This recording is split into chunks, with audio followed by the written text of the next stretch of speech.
नमस्कार प्रिय साथियों, मैं अनुराग तिवारी आप सभी का आपके अपने YouTube चैनल कैरियर मेकर पर स्वागत करता हूं।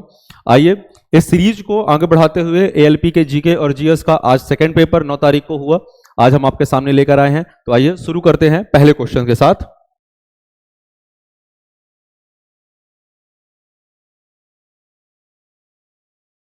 आज का पहला क्वेश्चन है कि ताप्ती नदी का उद्गम स्थल कहां पे है। Where is the origin of Tapti river.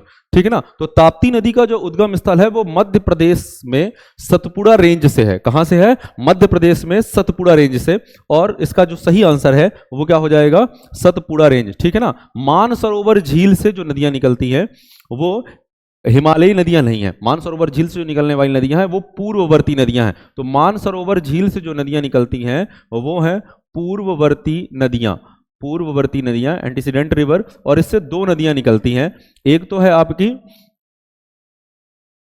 Brahmaputra और दूसरी है सिंधु नदी। ठीक है ना। तो सिंधु नदी और ब्रह्मपुत्र ये दोनों मानसरोवर झील से निकलती हैं। सतपुड़ा से निकलती है आपकी ताप्ती नदी। ब्रह्मगिरी से आपकी निकलती है कौन सी? गोदावरी। और अमरकंटक से निकलती है सोन और नर्मदा। ये प्रमुख नदियां हैं जो निकलती हैं। ठीक है। चलिए अगला क्वेश्चन। भारतीय स्वतंत्रता संग्राम के दौरान दिल्ली चलो का नारा किसने कहा था? तो दिल्ली चलो का जो नारा है वो बहुत फेमस क्रांतिकारी हुए जो 1938 त्रिपुरी अधिवेशन, 1939 के त्रिपुरी अधिवेशन में भारतीय राष्ट्रीय कांग्रेस के अध्यक्ष भी रहे सुभाष चंद्र बोस। उन्होंने ये नारा दिया था दिल्ली चलो। तो दिल्ली चलो का जो नारा है वो दिया था सुभाष चंद्र बोस ने। ठीक है ना। तो आपको ये याद रखना है। चलिए अगला क्वेश्चन है कि गर्मियों की मौसम की समाप्ति के समय विशेषकर केरल और कर्नाटक में पूर्वी मानसून का वर्षा होना अत्यंत आम है। इसे प्रायः किस नाम से संदर्भित किया जाता है? अब एक शब्द आप यहां पे देख लीजिएगा, आम लिखा है। ठीक है। तो केरल और कर्नाटक में जो लौटता हुआ मानसून है, पूर्वी मानसूनी जो है बारिश है वो क्या कहलाती है? लौटते मानसून की बारिश। आपको कभी भी इस एग्जाम में यहां पे मिल सकता है, सेम क्वेश्चन देगा और आपको केवल इतने से घुमा देगा कि केरल और कर्नाटक में लौटते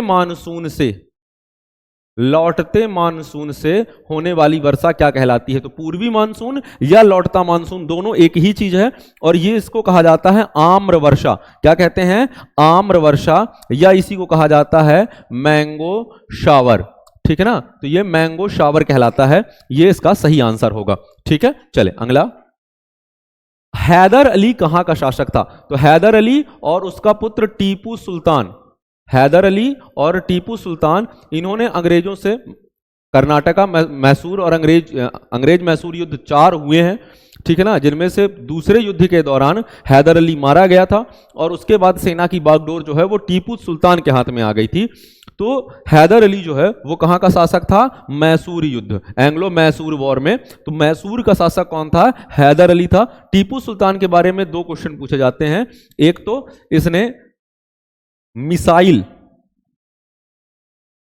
बनाई थी और दूसरा स्वतंत्रता का वृक्ष लगवाया था। स्वतंत्रता का वृक्ष लगवाया था। ठीक है ना। यह भी आपको याद रखना है रंगपट्टनम में। चलिए अगला क्वेश्चन।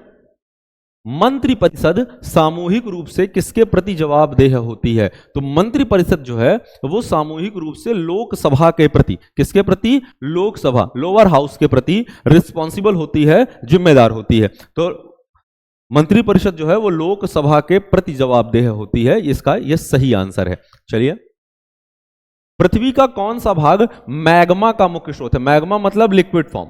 ठीक है ना। मैग्मा मतलब लिक्विड फॉर्म, तरल पदार्थ जो है वो भरा होता है। तो वो भरा होता है आपके मेंटल वाले भाग में। ऊपरी मेंटल जो भाग है, अपर मेंटल पार्ट जो होता है उसमें मैग्मा जो है भरा होता है। तो इसीलिए इसका जो सही आंसर है वो क्या हो जाएगा? मेंटल। और अगर इसी में थोड़ा सा ज्यादा स्पेसिफिक पूछेगा तो इसका आप लिख सकते हैं ऊपरी मेंटल भाग। ठीक है ना। इसको लिख लीजिएगा ऊपरी मेंटल भाग या अपर मेंटल पार्ट। ठीक है। चले अगला क्वेश्चन।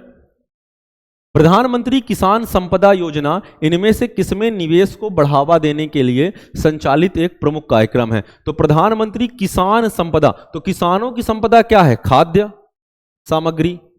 किसानों की संपदा क्या है? खाद्य सामग्री है। तो इसके लिए आंसर क्या हो जाएगा? खाद्य प्रसंस्करण। थोड़ा सा अगर आप वहां पे एग्जाम हॉल में अपने दिमाग को संतुलित रखेंगे तो आपको इसके सारे आंसर बन जाएंगे। इसका बिल्कुल सिंपल सा आंसर है कि प्रधानमंत्री किसान संपदा योजना किसके लिए है? खाद्य प्रसंस्करण के लिए है। ठीक है, चलिए अगला।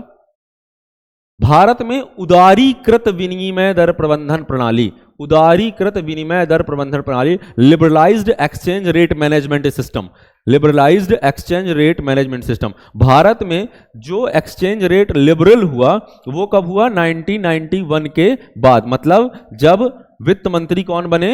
मनमोहन सिंह बने। ठीक है ना, भारत के पूर्व प्रधानमंत्री श्री मनमोहन सिंह बने, तब उन्होंने उदारीकृत नीति को अपनाया। किस नीति को अपनाया? उदारीकृत नीति को अपनाया। तो ये हुआ 1992 में। ठीक है ना, उदारीकृत नीति कब अपनाई गई है? 1992 में अपनाई गई है। इस चीज को आपको याद रखना है। चलिए अगला क्वेश्चन देखते हैं। भारत ने अपने पहले उपग्रह का प्रक्षेपण कब किया? तो भारत का जो पहला उपग्रह है वो रूस के लॉन्च व्हीकल से लॉन्च किया गया था, रशियन लॉन्च व्हीकल से। ठीक है ना, KF-1 उसका नाम था, और ये हुआ था 19 अप्रैल 1975 को। और जो लॉन्च व्हीकल से लॉन्च किया गया था तो भारतीय सैटेलाइट का नाम था आर्यभट्ट।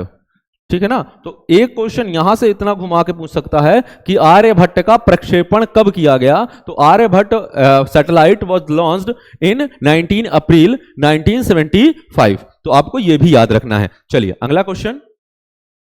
1948 में 1948 में अर्ली इंडस सिविलाइजेशन, ये किताब है अर्ली इंडस सिविलाइजेशन नामक पुस्तक किसने लिखी थी? मतलब प्रारंभिक सिंधु सभ्यता का इतिहास, ये पुस्तक लिखी है अर्नेस्ट जॉन व्हीलर मैके ने। तो इसका आंसर जो है वो हो जाएगा अर्नेस्ट मैके। ठीक है, चलिए अगला क्वेश्चन। शिक्षित बेरोजगार युवाओं के लिए स्वरोजगार के अवसरों का, इसमें थोड़ा सा मिस्टेक है, इसको सृजन कर लीजिएगा। सृजन करने के लिए प्रधानमंत्री रोजगार योजना PMRY, ठीक है ना, प्रधानमंत्री रोजगार योजना किस वर्ष लागू की गई थी? तो ये प्रधानमंत्री रोजगार योजना जो है वो 1993 में लागू की गई है। कब से लागू की गई है प्यारे बच्चों? 1993 से लागू की गई है। ठीक है, चलिए अगला क्वेश्चन। पद्मावत के रचयिता कौन है? पद्मावत, पहली चीज तो आप ये समझिए कि ये अवधी भाषा में लिखा गया है। किस भाषा में लिखा गया है? अवधी भाषा में लिखा गया है। ठीक है, और इस पद्मावत का एक विशेष खंड जो है वो UPSC में या UGC नेट या सेट में बहुत ज्यादा पूछा जाता है, वो है नागमती वियोग खंड। क्या है? नागमती वियोग खंड। ये आपको याद रखना है क्योंकि अगली बार हो सकता है पद्मावत ना पूछ के सीधे ये पूछ ले कि नागमती वियोग खंड किस पुस्तक से में संकलित है।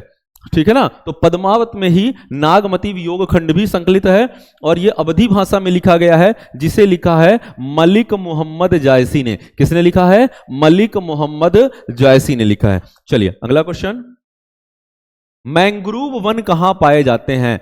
मैंग्रोव फॉरेस्ट फाउंड कहां? ठीक है ना, वेयर मैंग्रोव फॉरेस्ट फाउंड। तो आपको यह याद रखना है कि जब आप भारत का नक्शा बनाते हैं,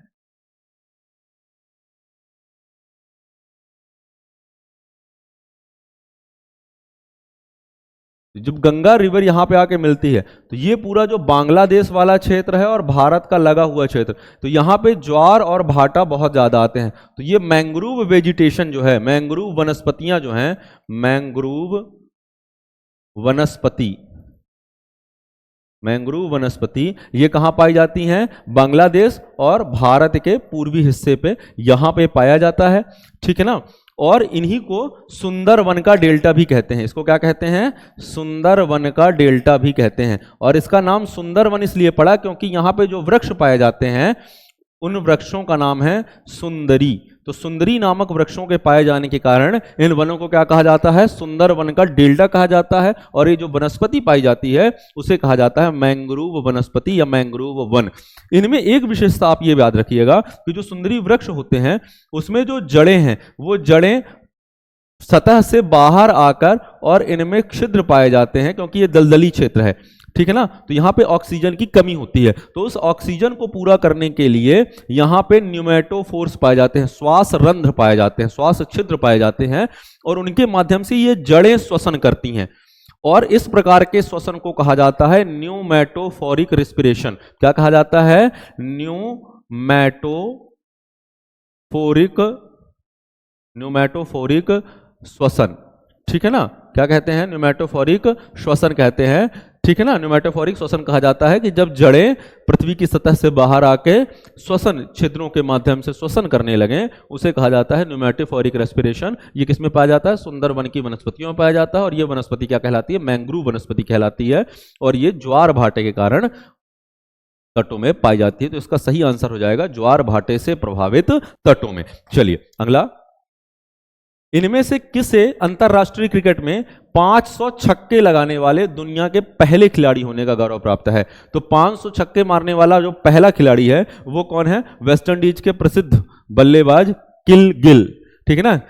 तो ये क्रिस गेल जो हैं वो इसके सही आंसर हो जाएंगे। आपने देखा होगा गेल की पारी को, उन्होंने 34 से ज्यादा छक्के मारे हैं अपने पूरे लाइफ में, ठीक है। तो 500 छक्के मारने वाला जो पहला रिकॉर्ड है वो किसके नाम पे है? क्रिस गेल के नाम पे है। चलिए अगला question, track ball.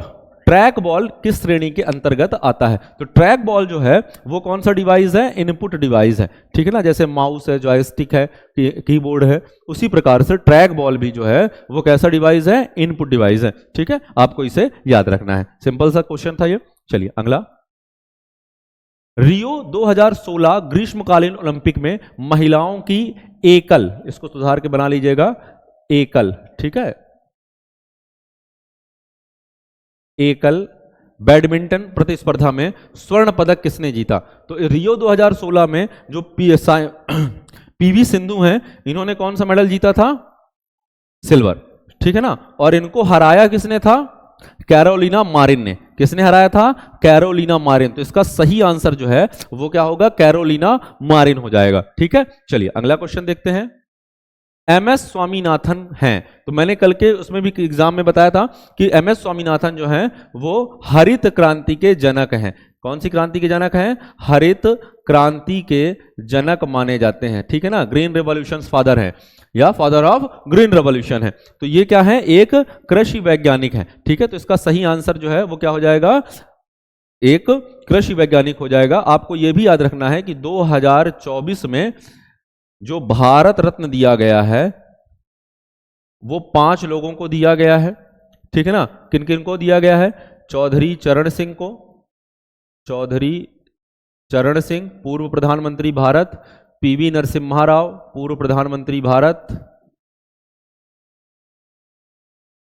Karpoori Thakur, Karpoori Thakur पूर्व उप मुख्यमंत्री बिहार, मिथिला के हैं ये, ठीक है ना। एमएस स्वामीनाथन,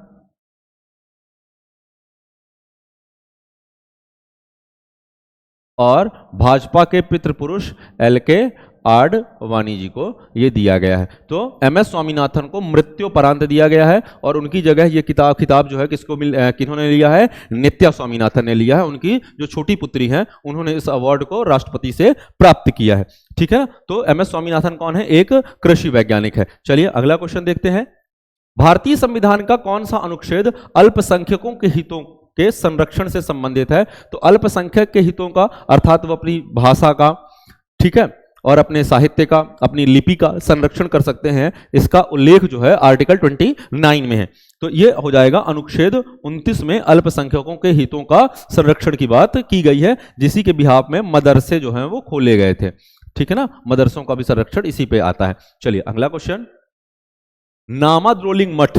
नामाद्रोलिंग मठ किस राज्य में स्थित है? तो आपको यह याद रखना है कि यह कुर्ग पहाड़ियों में कर्नाटका में है। कहां पे है? कुर्ग पहाड़ी कर्नाटक में नामाद्रोलिंग मठ जो है, नामाद्रोलिंग मॉन्स्ट्री जो है वो पाई जा गई है, ठीक है। चलिए भारत का एकमात्र नौसेना विमानन संग्रहालय जो है नेवल एविएशन म्यूजियम जो है वो किस राज्य में स्थित है? तो याद रखिएगा कि गोवा एक ऐसी जगह थी जहां पे पुर्तगालियों का कब्जा लंबे समय तक रहा है और पुर्तगालियों के पास नेवल एकेडमी थी। क्या थी? नेवल एकेडमी थी। तो जब भारत पुर्तगालियों से आजाद हुआ, कब? 1900,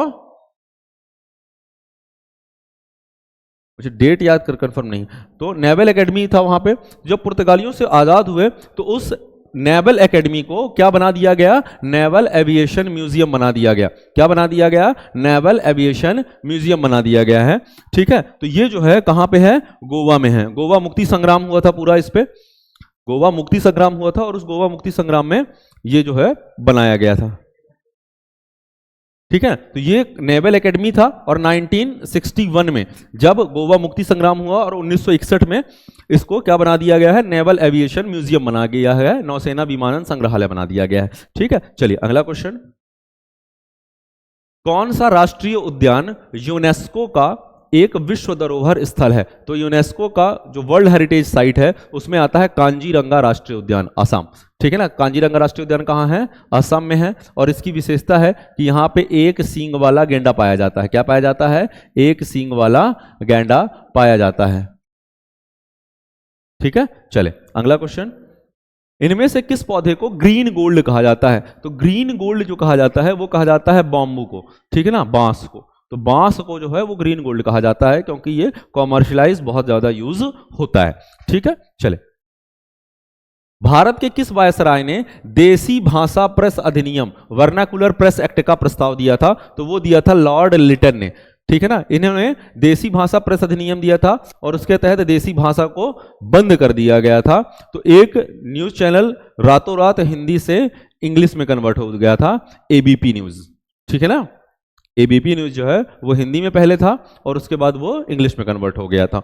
चलिए अगला question. Bank for international settlements का मुख्यालय कहां है? आप समझिए इसको, बैंक फॉर इंटरनेशनल सेटलमेंट है मतलब जब दो राष्ट्रों के बीच पैसों के लेन देन का सेटलमेंट हो, या आईएमएफ से या वर्ल्ड बैंक से पैसों का लेन देन होता है और कोई भी राष्ट्र उसे चुका नहीं पाता, सामान्य स्थिति, सामान्य लोगों की बात नहीं हो रही है, जब पूरा राष्ट्र डिफॉल्टर घोषित होता है तो उसके सेटलमेंट का जो काम है वो कहां होता है? स्विट्जरलैंड के बेसल शहर में। कहां पे होता है? स्विट्जरलैंड के बासल शहर में। ठीक है ना, तो बासल जो है वो कहां पे है? स्विट्जरलैंड में है। कहां पे है? स्विट्जरलैंड में है। और स्विट्जरलैंड की जो कैपिटल है वो क्या है? बर्न है। ठीक है ना, तो धरती का स्वर्ग है। और कैसे पहुंचेंगे? बर्न। ठीक है ना, जल के पहुंचेंगे। ठीक, तो ये बासल इसका आंसर हो जाएगा। चलिए अगला क्वेश्चन। इनमें से किसने VLCC Femina miss India world 2020 का ताज जीता? वीएलसीसी जो है एक प्रोडक्ट कंपनी है जो ब्यूटी प्रोडक्ट्स बनाती है। ठीक है, आपको ये याद रखना है, ब्यूटी प्रोडक्ट बनाती है। तो इन्होंने फेमिना मिस इंडिया वर्ल्ड 2020 का ऑर्गेनाइजेशन किया था और इसको जीता है मानसा वाराणसी ने। किसने जीता है? मानसा वाराणसी ने इसे जीता है। ठीक है, चलिए अगला क्वेश्चन। तो ये आज के क्वेश्चन थे जो 9 अगस्त की सेकेंड शिफ्ट में आए हुए थे। तो अगर आपको हमारा पढ़ाना अच्छा लगता है तो आप हमारे चैनल को अधिक से अधिक शेयर करें, लाइक करें और सब्सक्राइब जरूर करें। धन्यवाद।